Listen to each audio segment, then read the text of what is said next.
Hello, everyone, and welcome back to the Talking Stick. I'm Jess, and I'm your hostess for this episode and every episode. Although I would really love to start going back to lives when we have more people joining us so that we can have an open discussion and I can see what you guys feel about these topics in real time, I would really love that. As things move along, hopefully we can start, passing the stick here.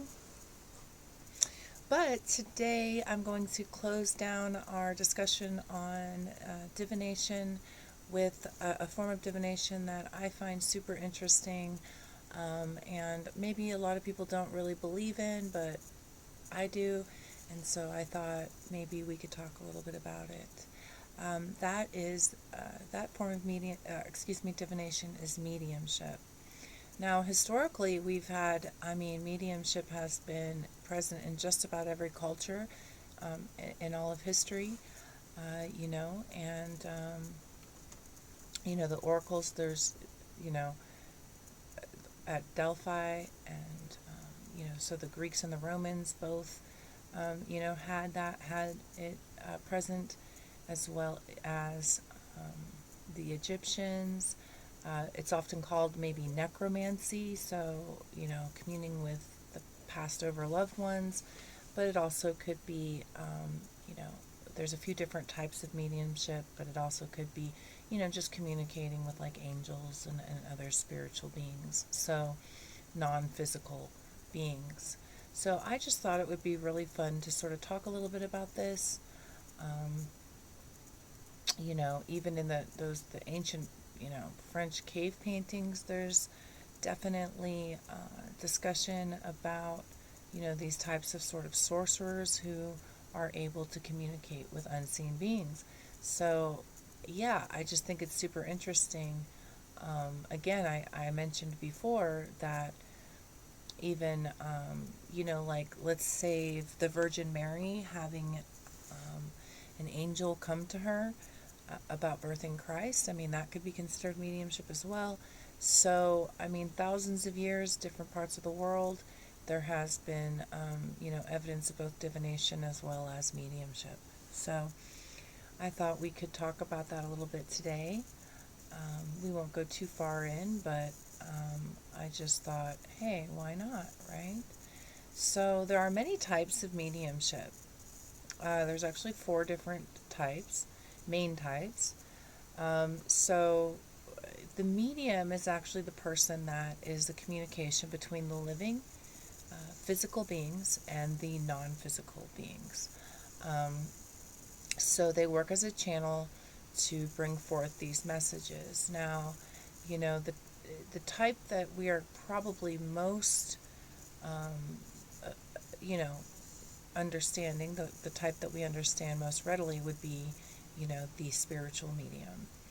They use their clairaudience, clairvoyance, claircognizance, and clairsentience abilities to receive messages that are usually somewhat symbolic, and they can also be cards, right? So I am someone who has cards that I use with that intention to bring forth messages for people who are seeking to communicate with the other side. So typically, for me, when I'm actually getting one of these readings, I do not say anything. I'm like Stonewall. I don't like to give any information, so that you can truly see whether the person is connecting with the person or entity that you are seeking to connect with. It's really important to keep as much information to yourself, so that for your own mind, you know whether or not it seemed to be validated for you, right? So, I've connected to a medium a few times with the intention of connecting with my daughter. And one time, this woman pulled out my friend Neil, she pulled out my daughter, and with such clarity and so many things, like, she was bringing up music and travel.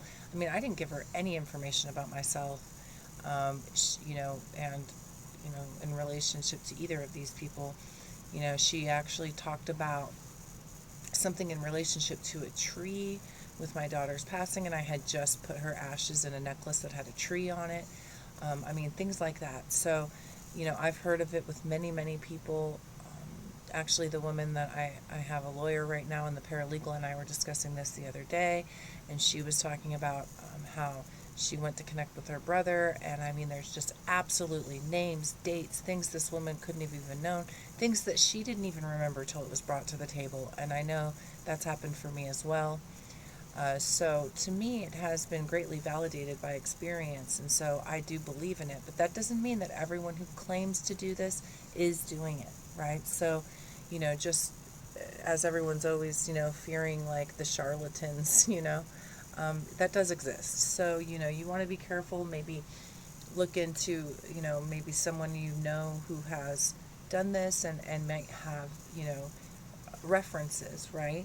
And so I know when I was young, John Edwards was a big deal, and Sylvia Brown, I know like in the 90s and stuff, late 90s, there was like a whole thing about, with people, like they had TV shows, right? And so, that's pretty interesting where they would like read crowds of people. And of course, everyone's always like, oh, that's just a setup, it's fake, blah, blah, blah. And maybe sometimes it is, I mean, like I said, I'm not going to negate the idea that in every profession there are people who claim to be able to do things and they really can't. I mean, just doesn't matter what you're talking about. There's that exists. So I will say, that is something to be careful of. But anyway, let's move forward. Physical mediumship. So this actually works with what we're going to talk about here in a minute as a third component of this subject. The spiritualist movement that did happen, and now there's a spiritualist church. For those of you who really heavily believe in this, it is an entire service that actually ends with spirit communication, okay? And then the people who run the church actually are capable mediums, and they do these sessions of crossed over communication at every ceremony or at every church service. And it is based on God. It is has a Christian foundation for the most part, but not necessarily a singular sect or very specific religious base. It just is very Christian. So the medium and the spirit work together to create and produce physical phenomena. This can include table tipping, noise making, levitation, smoking billet pictures, and the creation of ectoplasm. So for me, I've never really experienced this, although I have those aspects, although I have experienced sort of the voice changes and the facial changes that happen when they're embodying the spirit. So that's pretty interesting as well. Now, just because I've never experienced these things doesn't necessarily mean they're not true. Just not, I haven't something,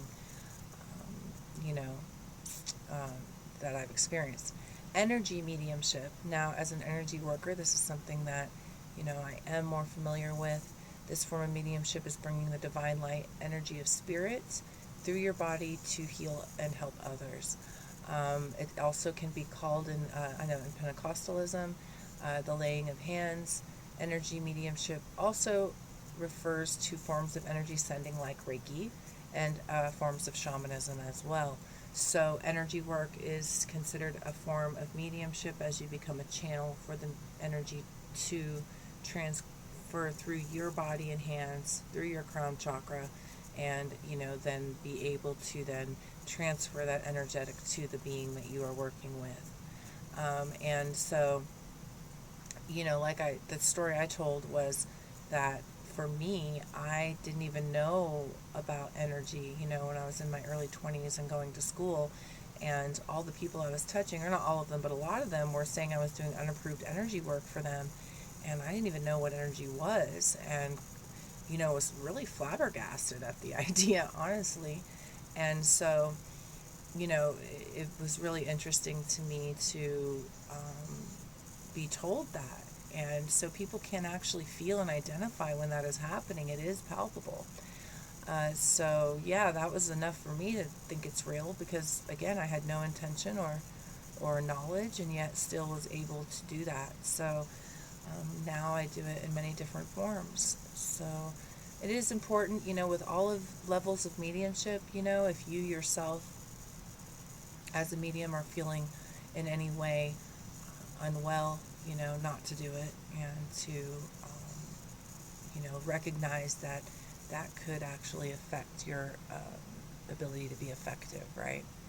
So channeling mediumship is much like spiritual, except for rather than connecting with many spirits, the medium connects with only one, um, over and over again. So basically, like, I don't know if you've ever heard of like automatic writing, or people who like write entire books through this type of mediumship. So they allow their mouths and hands to be used to deliver messages through speaking and writing. It message and delivery happen simultaneously, so they're basically being taken over by the energy. Now, this isn't something I've ever experienced as a medium myself, but others, this is actually pretty common historically. Okay, so those are the four basic types. And when it comes to down to it, the one that you're going to probably experience the most would be the spiritual mediumship, especially when seeking to have this done or to experience this yourself, right? So, okay, so the spiritual church was a movement, a spiritual movement that began around the 1840s, and is most common in English-speaking countries, but some form of spiritualism or spiritism is popular in others, such as Latin America, Central America, the Caribbean, and Sub-Saharan Africa. So they're held in spirit centers, um, in churches. And I have actually attended that environment once Eden passed away, to see if I could find something that would suit me. I would love to go to San Francisco and do that, but the origin of mediumship is linked to the seances conducted by the Fox sisters in Arcadia, New York in 1848. Now, this is relative, it became a whole thing, with Steiner. If you want to look up Steiner, he was he wrote many writings about this. Blavatsky, she was also, Madame Blavatsky was also involved in this, and sort of bringing this to the table back in the day. So you can look it up yourself. But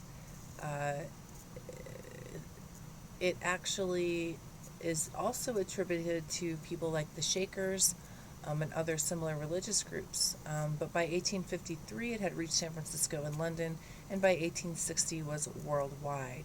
Now, for me, it's like the Fox sisters, if you look into it, there was they actually were, not necessarily truthful in a lot of the things they were saying, perhaps.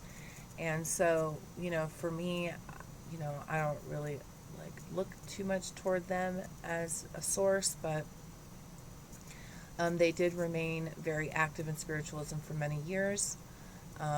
Other notable spiritualists of that era were also prevalent. Emma Britton, who wrote for the first spiritualist newspaper in Britain called the Yorkshire Spiritual Telegraph, and as well as a woman named Mercy Cadwallader, very long word. She was also someone who was notable. But there were many organized British federations that had these sort of beliefs. And in 1891, the National Federation of Spiritualists came into existence, and its name was changed in 1902 to the Spiritualist National Union. And there are some really amazing schools for mediumship in England as well. If you're interested in learning, look that up. So yeah, it a lot of people weren't really into it then, just like now. It's something that's very difficult for people to really sort of, you know, wrap their heads around, especially if they haven't ever experienced something like this. But the Arthur Findlay School is the one in England that I'm talking about. So definitely check that out, the Arthur Findlay College. It still continues today as an initial school of psychic studies and mediumship. So, I mean, it was even reaching the Buckingham Palace, and, I know that, the last Russian Tsar, the Romanov family, they had like their advisor. I mean, it goes back into different French leaders. I mean, everyone seemed to have their own spiritual advisor, going on when it came to, the kings and queens and stuff. So I wouldn't say that this is something that's even, new in any way. And I think a lot of things, just by the sheer nature of them continuing, can have some level of validation, right? So even though Rasputin, which is the Russian one, I mean, if you look at pictures of him, he looked pretty great, like really different. And of course, that family, had a horrible downfall with the how they were assassinated by, the Communist Party that took over Russia that now still exists. So anyhow, it's a really interesting concept. And, honestly, like I said, for me, I have seen it be very valid in a lot of ways, and even like through cards and things like that. So, and it also brings peace, to people who are grieving, to actually understand that their loved ones still exist somewhere out there, even if not right here and now in the physical, that as they have gone, they're not just, turned to dust, right? So, I mean, there are quite a few, like I said, out there, and you can get into different groups and stuff on Facebook and these social media platforms to help guide you towards one in your local area. There are spiritualist foundations that can help you, again, locate these people. But, if you're at all interested, I mean, it can be a super amazing experience, and I would definitely encourage you all to check it out. So, as well as the spiritualist history, like I said, there's many books and stuff written, and, like I said, the spiritualist churches are everywhere. I mean, for me, the Casadega, I have to tell you this story, how I first came upon one of these communities. And again, it's just like, it's just stuff you can't explain. When I was young, I actually lived in Florida for a little while with my grandma in Central Florida. And I moved there at like 17, right before I turned 18, or right at 18. And I got a job at Chili's, and was trying to make friends, but really didn't have a lot of friends. And I love to drive, and just listen to music, and maybe just me and the road, basically. And one time I got off work, and it was like 9 o'clock or 8 o'clock at night, and I just decided to take a drive, right? And I had this little Toyota Corolla, this sweet little 76 Corolla that had really good gas mileage, and was like, only had like 40,000 miles. It was cherry. It was so cool. But anyhow, I was driving, and I just decided to like take a drive, and I noticed that I needed gas, so I got off onto this exit. And it was really weird because, I had an uncle who passed away in a trucking accident, and, as a truck driver, and as I was getting off the highway, this trucker was just like honking and flashing his lights, and I didn't know if he was even like associating to me, although there were no other cars. I kind of felt that he was, but I didn't know what he was talking about. But did I learn? So I get off the highway, and it was one of those exits that just sort of curves like this and goes into a one-way road. And, there's lots of like, just like in Louisiana, there's a lot of these roads that are basically built on stilts.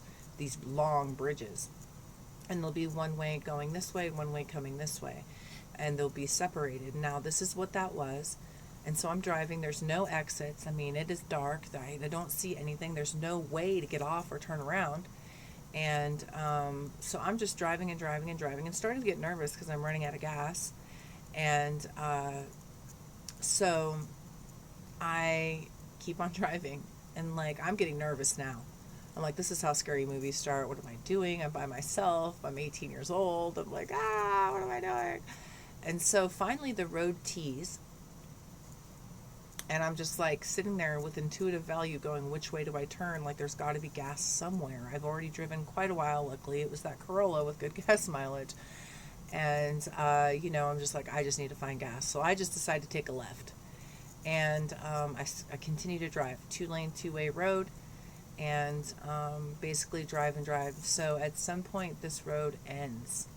And at the end of it was a little town called Casadega. And it was very late by now. It's like, pretty late at night, probably 10 or 11 at least. And it was very quiet. There was this little pond, so I just sort of decided, like, I'm not going to find gas tonight. I'm just going to go ahead and sleep in my car and wake up in the morning and figure this out. So I go to sleep. And I wake up in the morning. It's so quiet there. I'll never forget this. I wake up and I look over and there's like some ducks in a line walking across the road. There's like, again, a couple of tortoises just kind of hanging out, walking across the road. And I'm like, what is this place? And so I get out of the car and I start walking because I can see in the, up, it looks like a neighborhood basically. And I can see up one of the roads and there's like this sort of building, a bigger building in the center. So I think that must be where I need to go. So I need to find someone to figure out where some gas is because I'm not getting much further without finding gas, right? And I start walking down this road and I start literally hearing chanting. Okay, so like mediumship circles happening. And of course, I don't know much about it at this time. And I start walking up the road and I start seeing certified psychic, certified medium. Every single house has the sign in the yard. And so I am literally like, what is this place? So I get to the main area, which is like a cafe, library. And I walk up into it and it's so quiet. That's the thing there. You can't hear, there's nothing else except for that chanting, really, sound-wise, and animal nature sounds. So I go in and I go up to the like desk. And I'm like, yeah, I'm not from around here, and I just need to find some gas, And the guy's basically like, I knew as soon as you started talking, you weren't from around here. We don't need to do that here. And I mean, I'm just like, whoa, man, I didn't understand what was going on here, but so basically he directed me to find some gas. I went in town, I got some gas, and left. And it wasn't for many years that I actually realized that this town was, a spiritualist camp that actually came from an original one in New York. So flash forward, and I am working here locally at a place in Landers called Landers Brew, and I was doing some consultant work there. And these two dudes come in, and they like have this Dreamweaver van. And they do this like VR experience, right? And so virtual reality, and I'd never done that before. And they're like, hey, you should come in the Dreamweaver and do this VR. And so I'm like, okay, once I have a moment, I will. And so I go into the van with them. They basically put the VR, they strap me into this suspended seat inside the van and bail and turn it on. And the beginning of it is like helicopter, and I have a thing with heights, so it's like you can feel the wind. It's very realistic, and it's taking you up in this helicopter, and it starts talking about life after death. And I'm like, oh my gosh, this is way too much. They didn't tell me about this. I just want out. And so I try to get out of it. Nobody's there. I can't get out of it, so I just decide to settle in.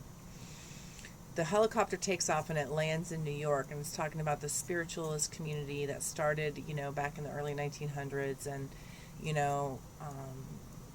talking about what if there is no death, and that life continues. And then literally you get back in this helicopter and you fly again, and you land in where? Casadega.